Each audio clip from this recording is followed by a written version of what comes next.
Hey team, it is Rooster Tail Tuesday, and with that will be some bench press. So, for the first part today, every 2 minutes for 16 minutes, 4 bench press, similar to yesterday's front squat. Start at a manageable weight for 4 and build up to a heavy set of 4.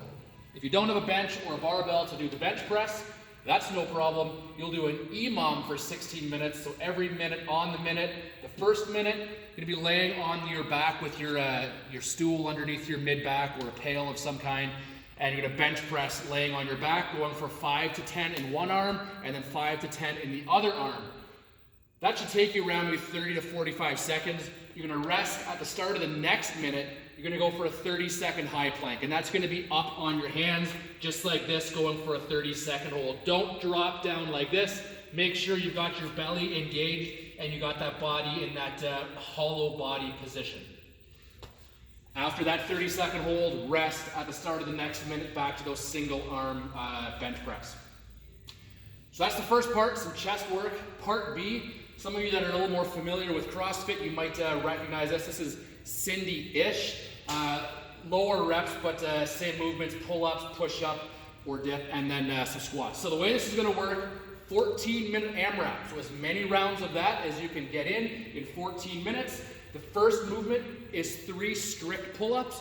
So it's not a lot of reps. So this is something you can definitely try out if you've got anything you can do pull-ups off of. If you don't have that, this is gonna be the option. It's taking your dumbbell or kettlebell, renegade row. So you're gonna be just like this, wider stance, and you're gonna pull that dumbbell up. So 1, 2, 3, over the other arm, 1, 2, 3. So that's what you'll do in place of the pull-ups if you don't have a pull-up bar. Next is gonna be 6 challenging push-ups. So if you're pretty good at push-ups, put some plates or some boxes on the ground and go deficit. So your chest will be lower than the ground.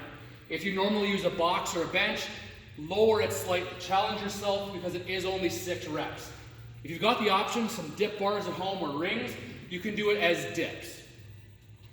So yeah, it's pretty straightforward there. Just go to the more challenging version of whatever your push-up is. And then the last movement is 9 wall balls. If you've got one of those at home, Roop, that's you. Squat jumps if you don't have a medicine ball. Only do squat jumps if you're a really good squatter and you're comfortable with the positions.